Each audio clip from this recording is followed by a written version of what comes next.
In business today, three things to know. First, isolated. Russia's president faces mounting international outrage as evidence grows of Russia's possible involvement in the downing of MH17.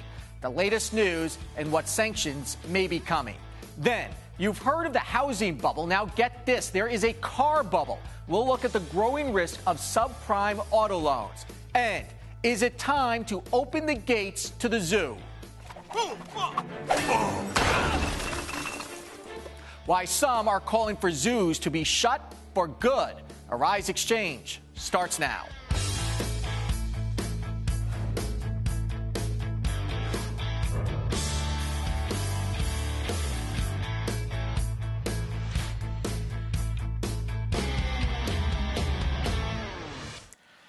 Hello, I'm Andrew Schmertz. U.S. President Barack Obama led the offensive against Russia Monday, piling pressure on President Vladimir Putin to rein in pro-Russian rebels in Ukraine.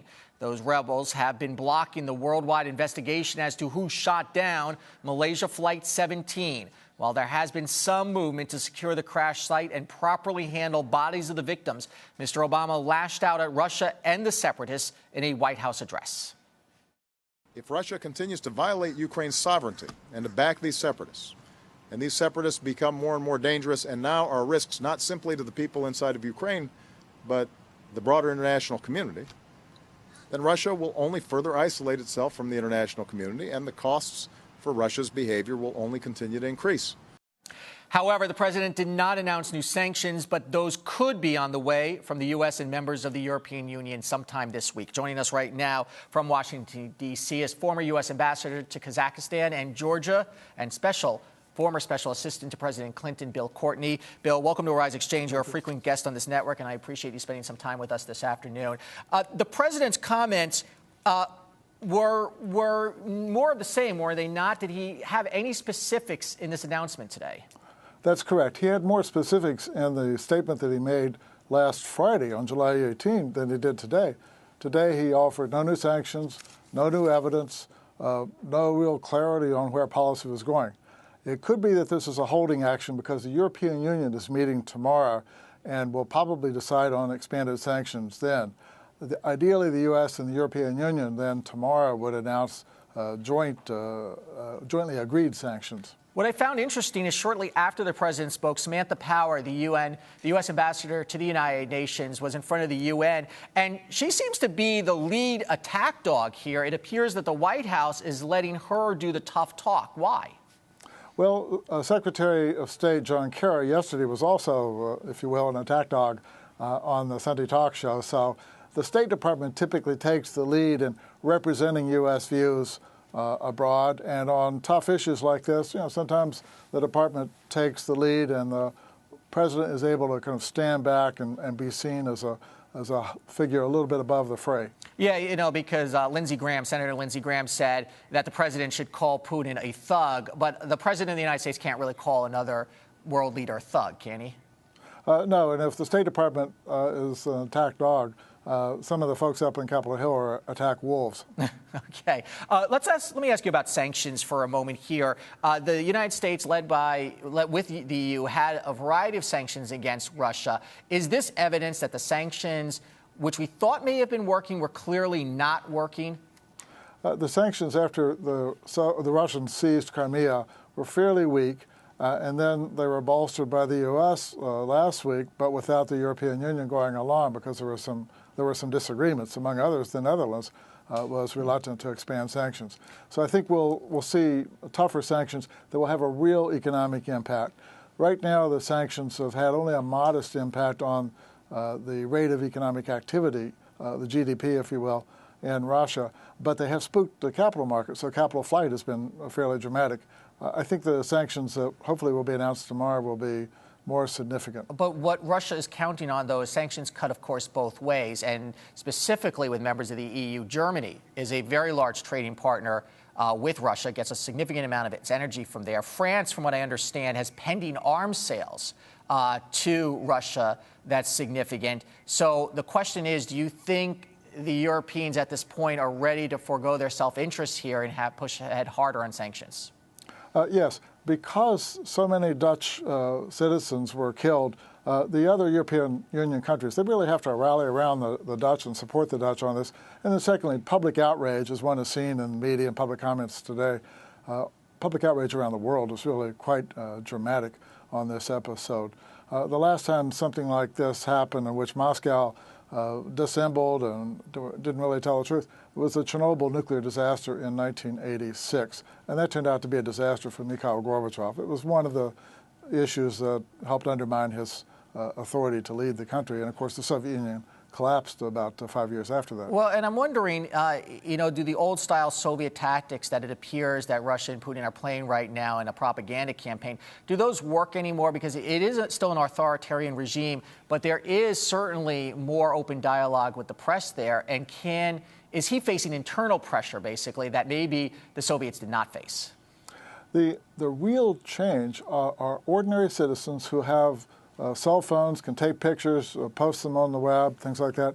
So some Ukrainians are taking pictures of a Buk missile system going back to Russia, for example, allegedly, with one missile missing and the other three still on the truck. That kind of detail, that granularity of information just wasn't available in previous decades. Okay. Bill, Courtney, thank you for your thoughts today. We'll talk to you soon. You're welcome. And the markets experienced early jitters over both Ukraine and the fighting in Gaza between Israel and Hamas. But then, as they have each of the last few days, recovered in the late afternoon. Let's take a look at the final numbers. The Dow Jones Industrial Average slipping 48 points. It was down triple digits in the morning to 17,051. The S&P 500 off by 4.5, and the Nasdaq pulling back by 744. Taking a look at some of the stocks we're following today because it is earnings season. Halliburton, the world's number 2 oil field services provider, reporting a 20% rise in quarterly profit. The company says net income rose to $774 million or 91 cents a share in the second quarter, up from $644 million or 69 cents a share earlier. Botex maker Allergan beat analyst estimates of $1.44 a share after reporting second quarter earnings of $1.51 per share. Revenues increased by more than 16% to $1.84 billion. The company also announcing plans to cut 13% of its workforce to save about $500 million next year. And Netflix, reporting after the bell, said its earnings more than doubled as the company added more subscribers than expected. For the second quarter, Netflix reported a profit of $71 million, or $1.15 a share. That's up from $29.5 million, or 49 cents a share a year earlier. Revenue did increase to $1.34 billion, and that was up from just over $1 billion a year earlier. And taking a look at commodities, gold up $3.60, and oil back up to $104.86 a barrel. Jim Awad is the chairman of Plimsoll Mark Capital. And welcome back to our Xchange. And Jim, as we talked last week, one of the risks in the market is global uncertainty, and we have a bunch of it right now. But our markets seem to have anxiety in the morning, and then maybe the traders hit the bar in the afternoon and feel a whole lot better in the afternoon. I think the market is making the following assumptions, that these two geopolitical problems right now will be contained to their respective geographies and are not going to interrupt the fact that the United States economy is growing enough for earnings to grow, but not so much as to create a worry about the Fed having to raise rates anytime soon. So the market is going to go along on that assumption as long as there is nothing to challenge that assumption.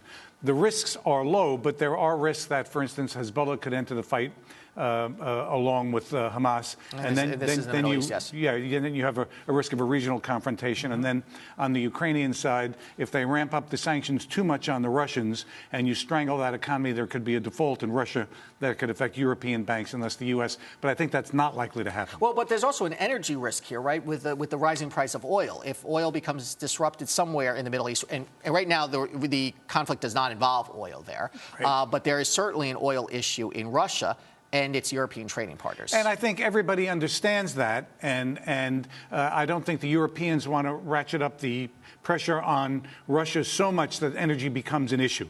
I think they'll go to the brink, but won't go over the edge because their own self-interest is in having an assured supply. The Middle East is a mess, but for the moment, it's not affecting oil supply, even in Libya and Iraq, where you're having problems. And of course, the Gaza-Israeli conflict does not involve any oil of any sense. So there is a lurking risk about energy out there, but the odds are that it's not going to result in a disruption of energy supplies. So for long-term investors, when you see triple-digit drops in the morning, just kind of hold on? Well, I think what you have to understand is that there is no asset class that is cheap. That what the Fed has done by keeping rates so low for so long is chase people into risk assets. And there's nothing that's cheap, whether it's real estate in Hong Kong or junk bonds here. But you have to say that U.S.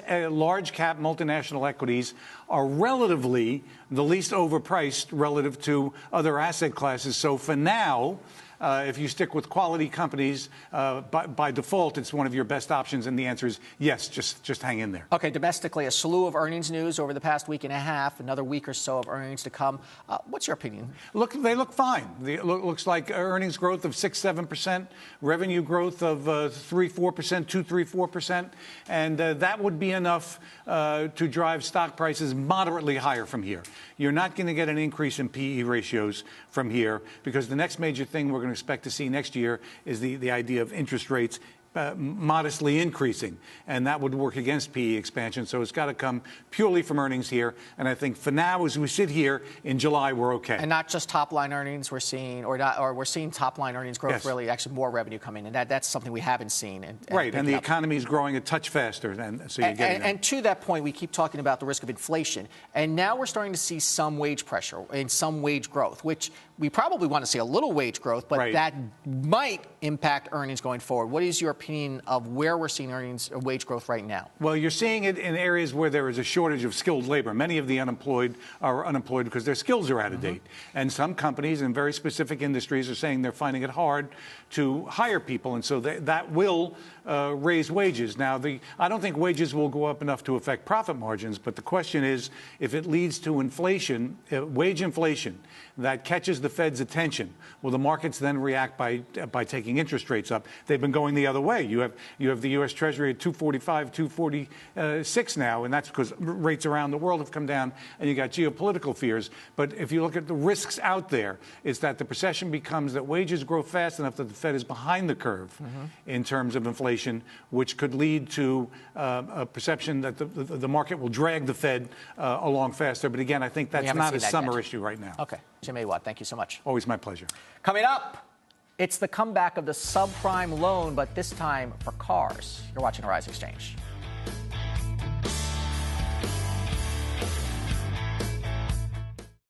On Arise Review, we take an in-depth look at the week's top stories. You'll hear from some of the best analysts in the world on a wide range of topics. Here are some highlights from our last show. They've been supplied by the sophisticated missiles and sophisticated weapons by Russia. And actually, they have used that equipment, and they were apparently trained how to use it, to shoot down Ukrainian aircraft. And all of a sudden, they made a mistake. Both sides, if anything, intensifying their efforts. So people are more in unison about resisting whatever it takes to resist against Israel. But when it comes to Hamas, that's really more of like local politics. They have lived with American sanctions and some European sanctions for the better part of 30 years. I don't see a great future for sanctions as applies to Syria. I'm Julian Phillips. Catch Arise Review every Sunday at 11 a.m. Eastern Daylight Time and 1500 GMT, only on Arise News.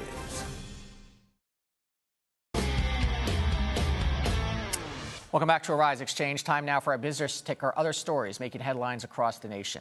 President Obama signing an executive order today providing job protection to federal employees regardless of sexual orientation or gender identity. The president addressed a room full of supporters, advocates, and victims of the struggle for LGBT rights. Here's what he had to say about the impact of the order.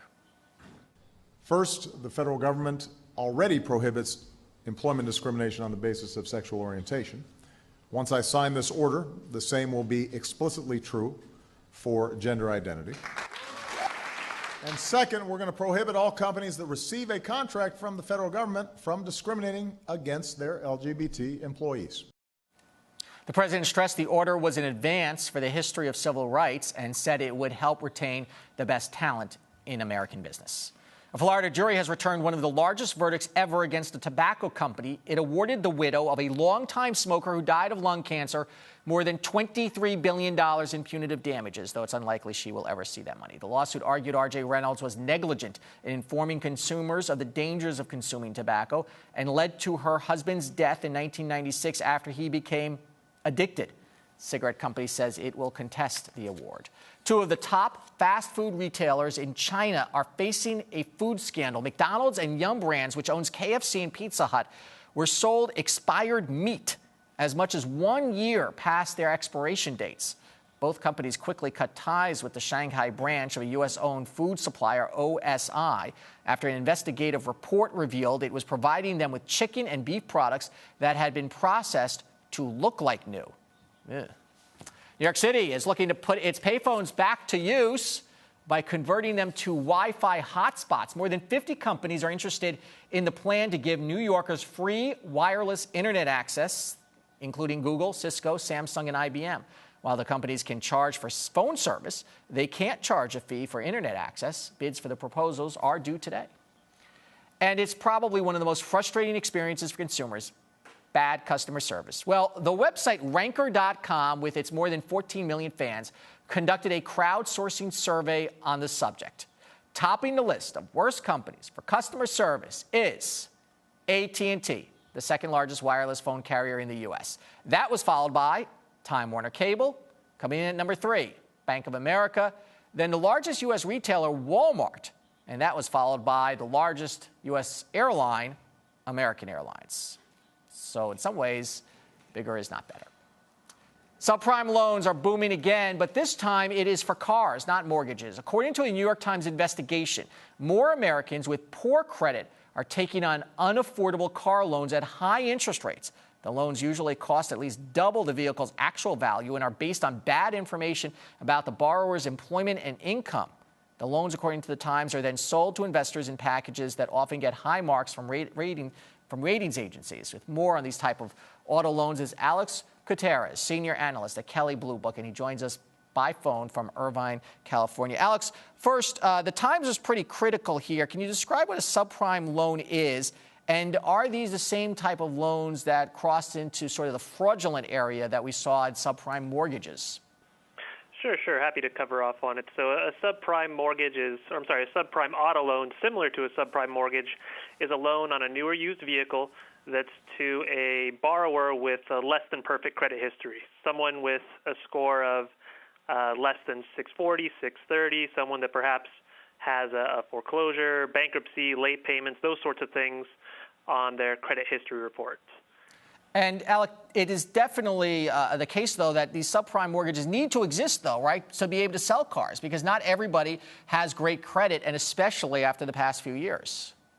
Oh, absolutely. After so many folks went through such financial hardships and hardships that really impacted their credit histories in 2008 and 2009, these loans are absolutely critical. When you're talking about someone that is looking to get back on their feet, looking to get a job, replace a vehicle that no longer runs, they're going to need an outlet to get a loan. So in a lot of ways, these loans are very much a good thing. But as the New York Times piece pointed out, there are unscrupulous dealers, as there always will be out there, that mark up the interest rate, that mark up the value of the loan itself to a point that becomes unaffordable. And that's where fraudulent practices come into play and things of that nature. But I want to say that that's not across the board. That's certainly not the rule, but it definitely does happen. So what is the risk right now to the lenders?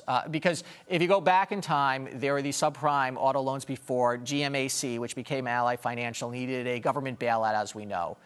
So are we getting towards the red line, if you will, on danger? You know, I think we still have some room to grow potentially, but ultimately there is some risk. We have to keep an eye on it and make sure that these lenders don't shift too much of their funding into the subprime space.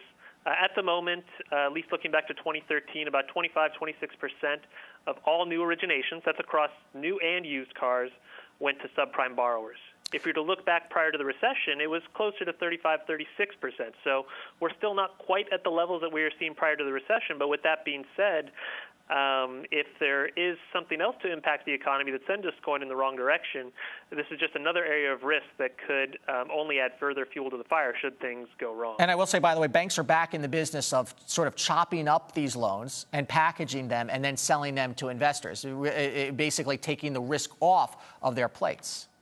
Oh, you better believe it. And I think a lot of that has to come to the fact that because After the mortgage market blew up in 2008 and 2009, a lot of investment banks and investors, as the economy started to improve, were looking for new avenues to find lucrative investments that were asset-backed, semi-low risk, and that's really where auto loans really kind of fit the bill. You look at these subprime loans, and again, while in the New York Times piece they pointed out borrowers getting 25, 30%, these egregious terms, on average, they're getting around 14, 15%, which is still very high, lucrative for an investor, but not quite as high. And Alec, is there a risk here of default? If you look historically at these subprime loans, are more of these cars being repossessed? There is more of a risk in the subprime space than versus a prime or a super prime borrower. At the moment, if you look at repossessions and at 30-day and 60-day lates over the last several years, things have been very, very steady. We're not at a point yet where we're seeing these vehicles where these borrowers are missing payments and vehicles are being repossessed. So we're in a good spot at the moment. But as soon as the market turns, if values start to take a dip and lenders start to see that there's some risk or consumers start to lose their job, that's where you really run into a problem. So things are okay at the moment, but there's a lot of additional risk in these types of loans. And we should say cars are holding their values a little bit better, which is reducing the risk for lenders. Oh, absolutely. In fact, used car values at the moment are about the strongest they've ever been. There's still a tremendous number of buyers that have delayed a purchase over the last several years because of the financial collapse in 08 and 09 that are still just now returning to the market. So still a lot of pent-up demand. That's what's driving all of this robust growth in the new vehicle space, both in terms of new vehicle sales, used vehicle sales. So that's keeping things steady for now. But again, like I pointed out, if the economy takes a turn, everything could go the wrong way. And look, if we want a healthy auto sector, we need to be able to give people the tools to buy their cars. And that's why these are not going to go away anytime soon. Alec Gutierrez, thank you so much from Kelley Blue Book. Thank you. Ahead, a fake doctor's note from a known forger is our favorite person of the day. You're watching Arise Exchange.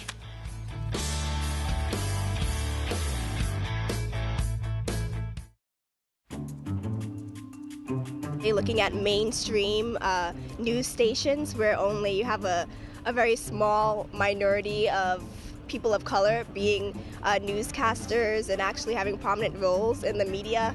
In a newsroom in the United States, maybe 10% of decision makers come from communities of diversity. That's not right. Diversity is important because the more complete the news is, the more accurate a picture you're getting of the world and the more you can form an accurate opinion of things. The vision here is not just to tell the main stories of the day, but to tell the news that other organizations don't tell, and tell it in a way that people like me, people that look like me, that look like you, are interested in. Arise News. Arise News. Arise News. Arise News. Arise News, every culture, every angle.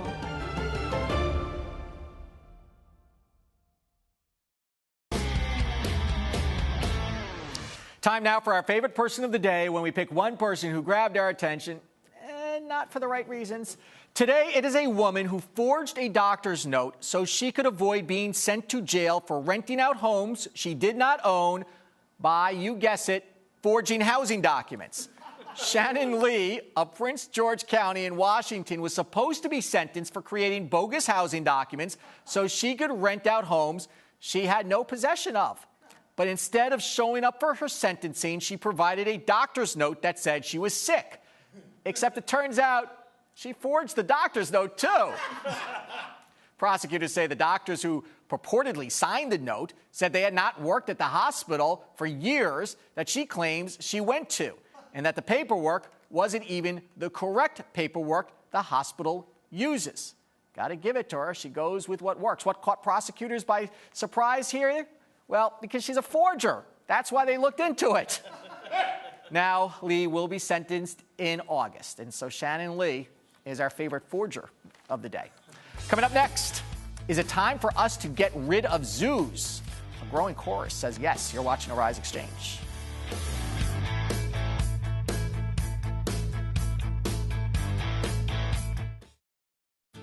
I don't think the television news in the United States reflects the diversity of the world. I don't think it does a great job of even reflecting the diversity of the United States. When you are watching TV, you don't really see a lot of different cultures. There are plenty of other places that people might not even know about. We are living in a global culture, and you cannot hide news that is happening when there's so much social media. Arise News, every culture, every angle.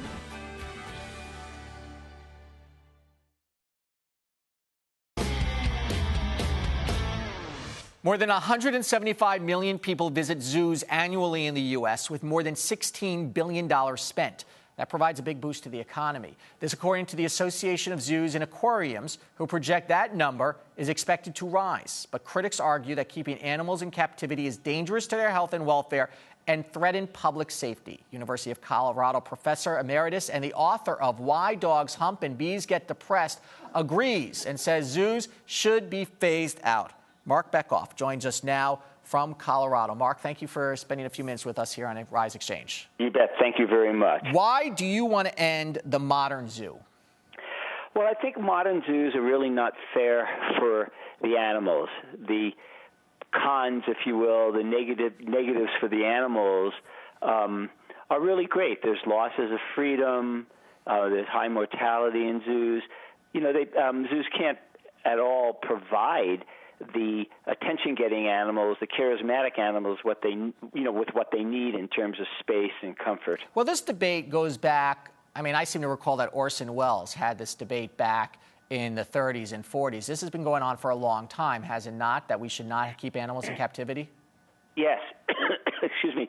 Yes, it has. But it's gaining a lot more steam now as people become more aware of what animals want and need.